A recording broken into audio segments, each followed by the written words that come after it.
My finger's bleeding, I'm sorry.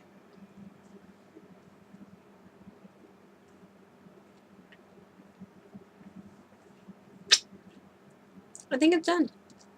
Okay. I got a cough. Hold on. So, hello everyone. As you can see from the title, this is my review of the season 2 premiere of Once Upon a Time. And I was going to do this last night, but things happened and got in the way, schoolwork and a bunch of other stuff, so I couldn't. But my mom watched The Amazing Race last night, and so we watched it, just got done watching it together on demand, so I'm doing it now while it's still fresh in my head. So yeah.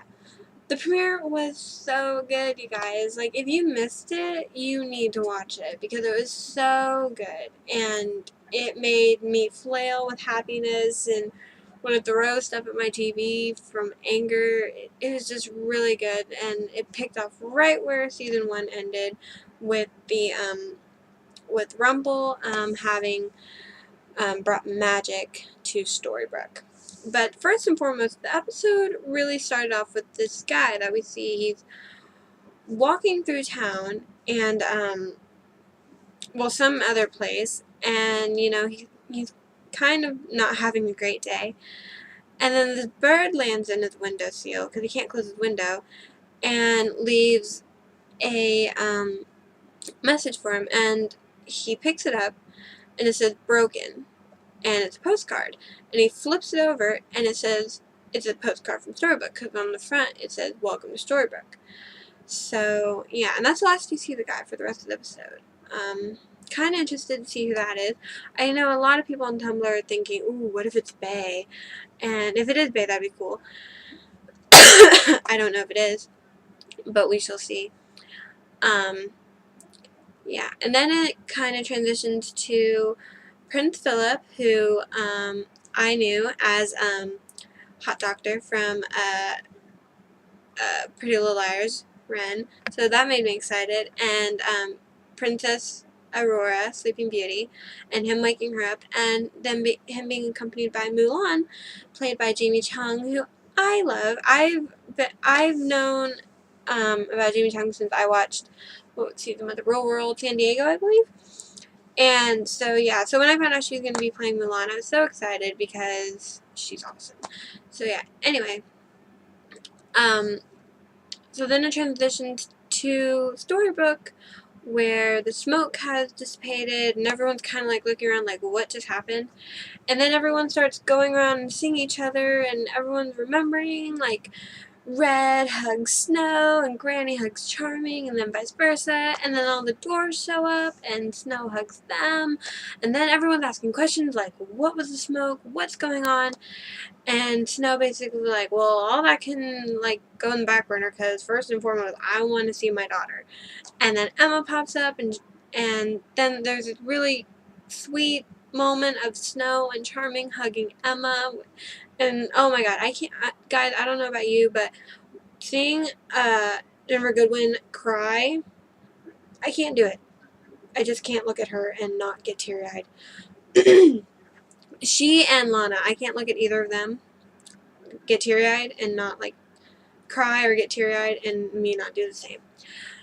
But then Henry pops up and he says to Charming, he's like, Grandpa? And I almost died of laughter because that was so cute and so funny.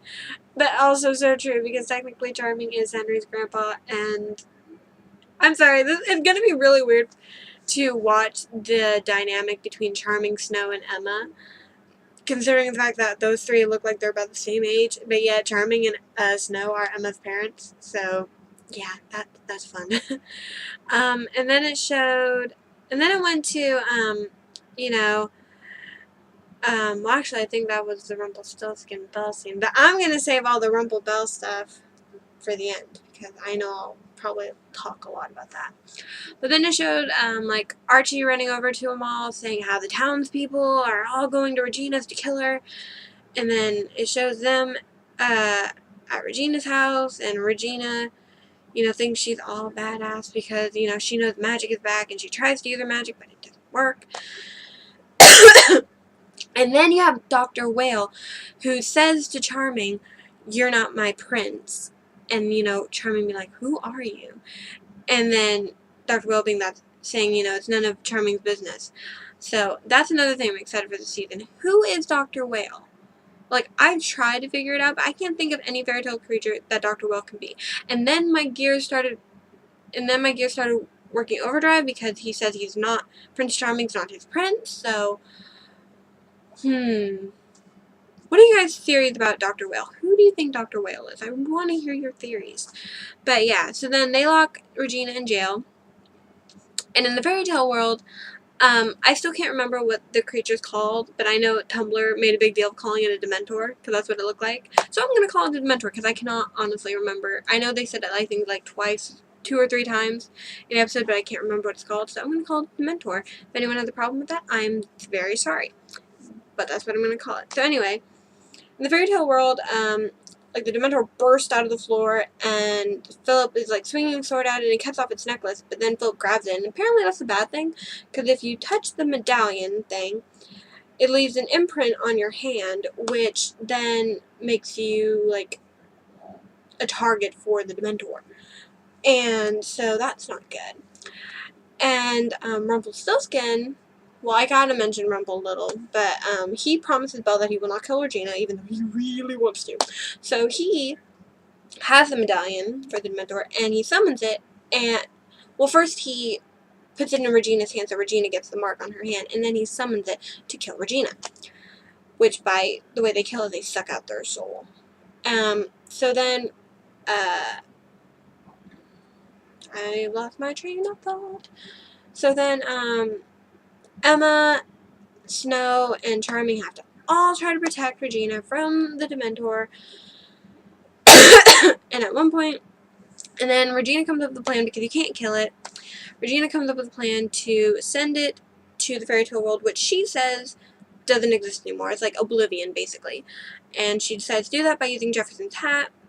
And I'm sorry, the part where Regina was like, "Who's Jefferson?" I was like, "Bitch, you know who Jefferson is. Okay, you screwed him over way too many times not to know who he is."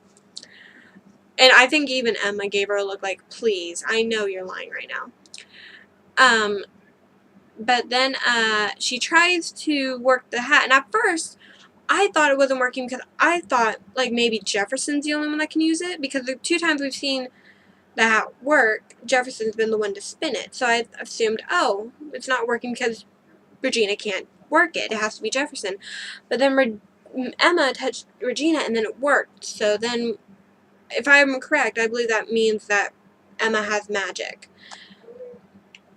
And then they send the Dementor into the portal, but then the Dementor grabs Emma, and then Snow. Yeah? Okay, I'll be there in a minute.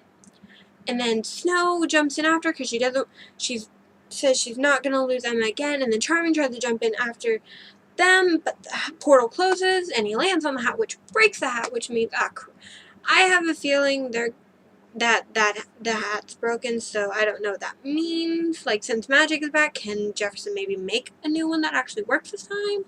I don't know, but yeah.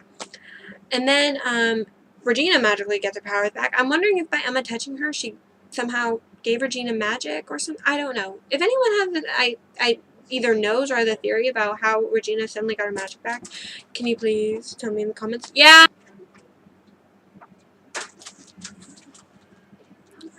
What? I know. I'll be there in a minute. And then, I lost my train of thought again. And then, Henry comes in, because Regina's using her magic on Charming, and Henry comes in, and, he asks what's going on, what happened to his mom, and technically his grandma, and Regina, says, oh, they're gone, and Henry gets upset and says, oh my god, you really are the evil queen, which hurts Regina. And then Henry says he never wants to see her again, and Regina's hurt by those words. And then Henry basically tells her, get them back or leave me alone. Leave everyone else alone, And then Henry ends up staying with Charming, aka Grandpa, at Mary, Margaret, and Emma's house. Now, back in Fairy Tale World, Philip dies. The Dementor gets Philip and sucks his soul out. But you find out that apparently while traveling with Philip, Mulan has fallen in love with him. Which, that had to be awkward. All the times that Philip made out with Aurora, that probably hurt Mulan. But then they take him back to where the episode began, with where they found Aurora asleep, and Mulan explains to Aurora about the curse that Regina made and how some parts of the land weren't affected by it, which is why her and Philip and Aurora weren't taken to the real world like all the other characters were. Which makes me excited, so that means we still have fairy tale creatures in the fairy tale world that we'll get to know. Like Captain Hook. Anyway.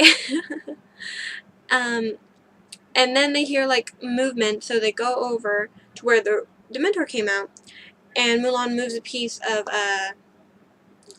rubble to find Snow and Emma lying there unconscious. And I'm kind of worried because because Aurora asks Mulan, what is that? And Mulan says something along the lines of the reason why their prince is dead and stuff like that. So I'm kind of worried, like, is Mulan and Aurora gonna blame Emma and Snow for the reason the Dementor got there? Because, like, that was Regina. Like, they didn't want to fall into the hole. So, yeah.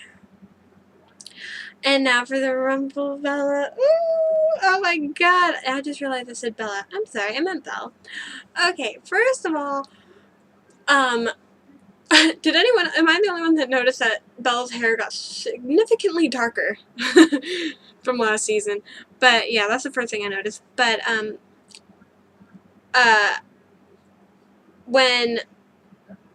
so their first scene together, basically, Belle explains to Rumple what happened with Regina and her being locked up, and then Rumple just, like, looks murderous. And she actually makes him promise not to kill Regina, not to give in to the hate. And he called her sweetheart, and I flailed, and then they kissed. Like a real kiss. Like, not saying anything against the skin deep kiss, because that was a sweet kiss. But this was a kiss. And oh my god, I flailed. I was, like, I was going nuts. Because I'd wanted a kiss for so long. And then when we got it, I was so happy. But then there's the part where Charming, Snow, and Emma go to Rumple's shop, and they're asking him about what's going on. And he explains that he brought something to kill Regina. And Belle over here, and she gets upset and calls him a liar because... And he says, no, I'm not lying. I said I wouldn't kill her. Never said anything about not sending something to kill her. And, Belle gets upset by that. And Rumple says something hurtful that I can't remember right now, and then Belle runs out of the store, and at that point I just wanted to throw something at my TV and hit Rumple in the face, because, God, Rumple, why? Why? This is why we can't have nice things, Rumple, because you do stupid things. I was so angry, because it was like, I was in Happy Land with the kiss, and yay, and then Rumple had to fucking ruin it. Ugh, God, Rumple. So, and then near the end of the episode, Belle comes back, and they talk, and then she sees the chipped cup, and she gets, like, she's all so happy that Rumple kept the chipped cup, and he says that out of all the items in the shop, the cup is the most precious of all the items, and then he tells her to leave, and I was with Belle. I was like, what are you talking about? Wait, what? And then he said, that she should leave because he won't be able to be what she hopes he'll be, that he'll always be a monster. I'm pretty sure that's not exactly what he said, but you get the gist. And then Belle, being sweet Belle, tells him, that's exactly the reason I have to stay. And I was just like, oh. So, yeah. The Rumple Belle scenes in this episode took me from ha to to ha. So, yeah. So much drama. I actually can't, and no one, because Belle was hiding in the back when Snow, Charming, and Emma were in the shop. So I'm kind of interested to see how people in the town will react when they meet Belle, and then find out, oh, this is the love of Rumple's life. This is like Rumple's girlfriend. It's like, you know, so I'm kind of interested for that. So yeah, I'm really excited for the rest of the season. I just think it's going to be really good. I can't wait to find out who the guy at the very beginning was. I can't wait to find out who Dr. Whale is. I'm really excited to see Emma in the fairy tale world, considering it took all of last season until the very end of last season to convince this girl that everything was true. So I'm really excited to see how she reacts to the fairy tale world. Can't wait to see what happens with Regina and Rumple, since they're still in the real world, and it looks like Regina's getting her magic back. So yeah, I'm so excited. Yay! And I'm also excited for Captain Hook. I don't know if he's going to be next week, but it said this season, so he'll be coming soon. And it's not fair. Captain Hook shouldn't be that attractive. I mean, I know that Jason Isaacs in Peter Pan was a very attractive Captain Hook, and I can't remember the actor's name, but he was in Sci-Fi Neverland, and he was an attractive Captain Hook. But seriously, no, enough with attractive Captain Hooks. I'm not supposed to like him, okay? Stop making him attractive. But yeah, so that's basically my recap. I guess you could. I'm gonna put review, but it was essentially a recap with my thoughts. But and I'm sorry I played with my hair so much. But yeah, so that's my thoughts on the season premiere of Once Upon a Time. Tell me down below what you thought of the premiere, and yeah, I won't be doing an every week episode review of. I won't be doing like I've been doing for Doctor Who, where it's every episode I did a review. I won't be doing that with Once Upon a Time, but I will be doing kind of like what I do with Vampire Diaries, where I review the premiere and then the finale. And I think what I'll start to do with those is after the finale, I'll do it another review where I review the whole season. So yeah. So for right now, this is all you're gonna get Once Upon a Time, unless something like really big happens, then I might review it. But other than that, the next Once Upon a Time video you should see is when we get to the finale, and I'll review. Actually, now that I think about it, I might, since I own the first season, I might do a review of the first season. I don't know yet. We'll see. Don't hold me to that. But yeah, so like I said, tell me your thoughts on the premiere, what you're looking forward to, your theories about certain characters, who their identities might be. But yeah, so like, favorite, comment, subscribe. Until next time, bye guys.